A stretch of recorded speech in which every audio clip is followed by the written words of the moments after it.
nightmares in my head. I fear that the thoughts build up until I can't hear, that my mind fills up into a creature, and it haunts me somewhere much deeper. Anxiety filling up every space, no privacy, and silently it could build and build until you. Salam sejahtera Malaysia, denyut nadi suara rakyat bergema di channel ini. Berita terkini daripada Malaysia kini bertajuk PAS paling banyak buat fitnah, kata Agus 1 Julai 2023. Berita penuh. PAS merupakan parti politik paling banyak telah membuat fitnah dan terkait dengan saman di mahkamah. Demikian kata Ketua Pengarah Jabatan Komunikasi Komuniti JKOM Muhammad Agus Yusof. Menulis di Facebook, Muhammad Agus menyenaraikan permohonan maaf dibuat oleh pemimpin PAS selepas melakukan sesuatu dakwaan kepada musuh politik mereka. Di antaranya permohonan maaf oleh Pesuruhjaya PAS Negeri Perak Razman Zakharia kepada Anwar Ibrahim kerana mendakwa Perdana Menteri itu membawa agenda songsang LGBT dan menyokong agenda komunis. Menurutnya, pada 22 Jun yang lalu, Adun Kubu Gajah Khalil Yahya memohon maaf kerana mendakwa Perdana Menteri melantik ahli Parlimen Seputi Teresa Kok sebagai pengerusi Felda.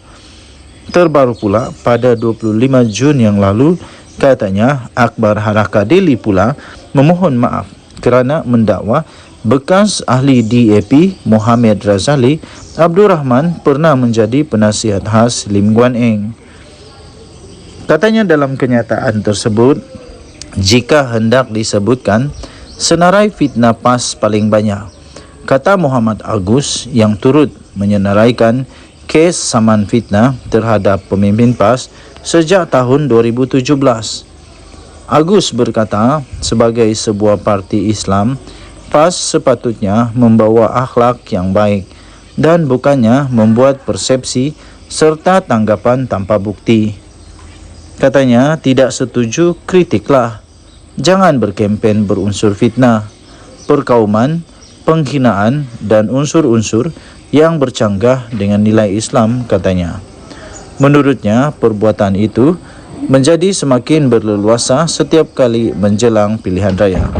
Tambahnya, PH dan BN merupakan parti paling kerap difitnah dengan tujuan menakutkan rakyat supaya tidak menyokong kerajaan perpaduan sekarang. Misalnya, katanya, DAP didakwa mengancam kedudukan Melayu Islam, dituduh mahu menukar Malaysia menjadi republik serta menghapuskan raja berperlembagaan dan Islam sebagai agama rasmi. Tanpa merujuk kepada mana-mana pemimpin PAS, Muhammad Agus berkata, tugas utama ulama sepatutnya menjadi contoh dan teladan kepada bukan Islam. Katanya, kerja ulama menyeru orang supaya beriman, jauh dari mungkar, buat kebaikan, tunjukkan contoh kepada bangsa lain dengan akhlak yang baik supaya Islam dipuji dan dihormati. Katanya lagi, demi generasi masa depan, hentikan politik fitnah, ia budaya politik kotor dan keji.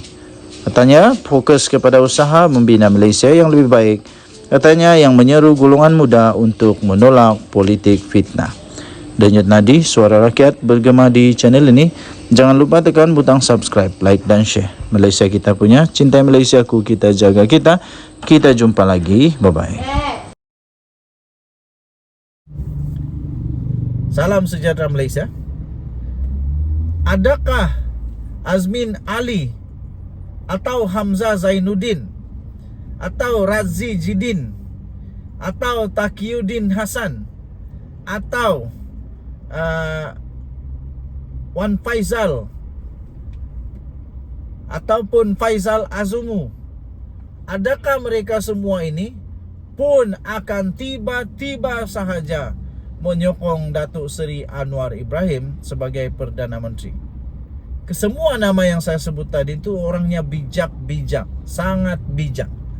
Sepatutnya mereka mempunyai kebijaksanaan untuk menilai apa yang perlu mereka lakukan untuk memastikan tempat yang mereka menjadi ahli parlimen itu dapat peruntukan dari kerajaan, dapat berkembang dengan baik.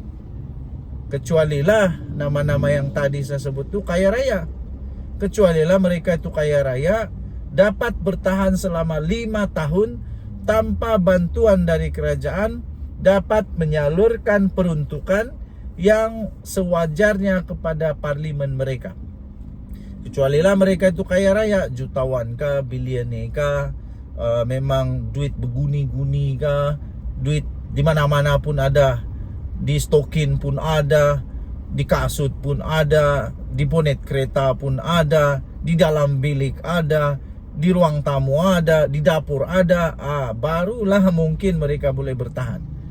Tapi selogiknya, kalau mereka tidak kaya raya, apa yang mereka mau bagi kepada parlimen, orang-orang di parlimen mereka?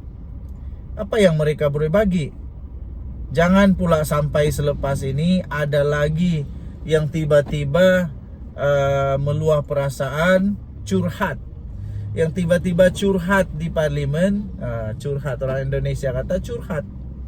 Tiba-tiba ada meluah perasaan di parlimen, meluah perasaan, nasib baik tak nangis. Nasib baik tak nangis. Kata, saya tak ada duit lagi, terpaksa pakai duit sendiri untuk bagi sedekah, orang kahwin, orang meninggal, orang susah, orang masuk hospital, pakai duit sendiri. Nah, jangan pula sampai macam tu. Kalau sudah sampai macam tu, baru sedar itu sudah terlambat. Jadi, ramai yang tanya saya, adakah nama-nama yang disebut tadi itu pun bakal akan menyokong Datuk Seri Anwar Ibrahim? Saya kata tidak mustahil. Walaupun ramai kata mustahil, tidak ada yang mustahil di dalam politik moden negara Malaysia. Tidak ada yang mustahil. Sedangkan Mahathir pun boleh berkawan dengan Hadi Awang. Sedangkan Mahathir pun boleh berkawan dengan Najib pula. Mahathir boleh berkawan dengan Anwar, Sedangkan dulunya Mahathir itu seperti seolah-olah tak boleh langsung lah masuk PAS, najis. Tapi sekarang ditiup-tiup, dihormat-hormat, disanjung-sanjung, apa tidak sanjungnya, sampai dia jadi penasihat tuh.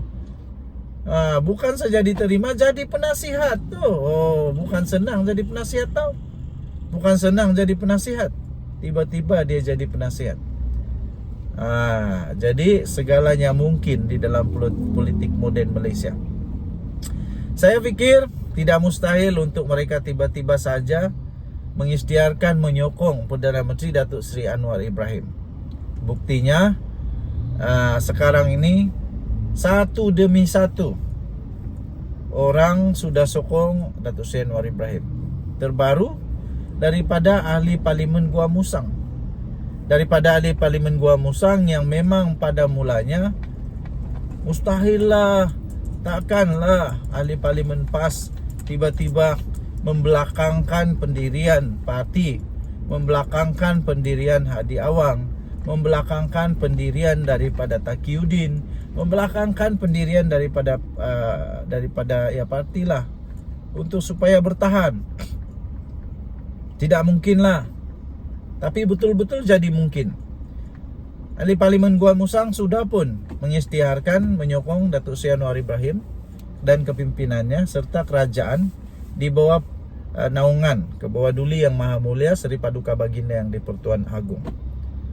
Ada 5 orang lagi yang menurut Sabuddin Husin berkemungkinan akan condong untuk menyokong kepimpinan Datuk Seri Anwar Ibrahim. 5 lagi. Jadi tidak mustahil 5 lagi itu adalah mereka semua yang saya sebut tadi, 5 orang. Tidak mustahil. Walaupun hampir mustahil, tidak mustahil. Datuk Seri Anwar Ibrahim pula orangnya baik. Orangnya baik, bertoleransi dan tetap dapat menerima siapapun, walaupun pernah mengkhianati kah, pernah mencucuk belakang kah. Jadi Walaupun Azmin Ali itu pernah mengkhianati PKR, pernah menjadi antara penyebab Pakatan Harapan tumbang melalui langkah Sheraton, tapi tidak mustahil. Kalau dulu dia boleh buat, tidak mustahil dia boleh buat sekali lagi. Dia tidak mustahil untuk sekali lagi Azmin Ali boleh buat langkah, entah apa langkah lah kali ini, langkah langkun langkah cintun, tahulah apa langkah dia, tapi tidak mustahil. Dan kalau dia buat pun, pada pendapat saya itu tidak salah. Itu tidak salah kerana itu untuk kebaikan rakyat di parlimen dia. Tidak salah langsung. Dan saya pun turut menyokong dan juga menggalakkan untuk Azmin Ali berbuat demikian. Lupakan tentang ego, lupakan tentang permusuhan, lupakan tentang apa saja yang boleh mengheret rakyat kepada satu keadaan yang susah. Berkorbanlah untuk rakyat. Bagi saya, berkorban untuk rakyat jauh lebih baik, lebih mulia daripada berkorban untuk parti. Sebab janji kamu ketika berkempen, ketika sebelum dipilih, itulah janji kamu untuk rakyat, berkhidmat untuk rakyat, bukan untuk parti. Pada anda yang setuju, anda boleh komen bahawa mereka sepatutnya sudah pun mulai berfikir ataupun ambillah keputusan cepat-cepat untuk apa? Untuk menyokong Datuk Seri Anwar Ibrahim bagi mendapatkan perbincangan bagaimana untuk perbelanjaan bagi peruntukan ahli parlimen. Kita jumpa lagi. Selamat pagi Malaysia. Bye-bye.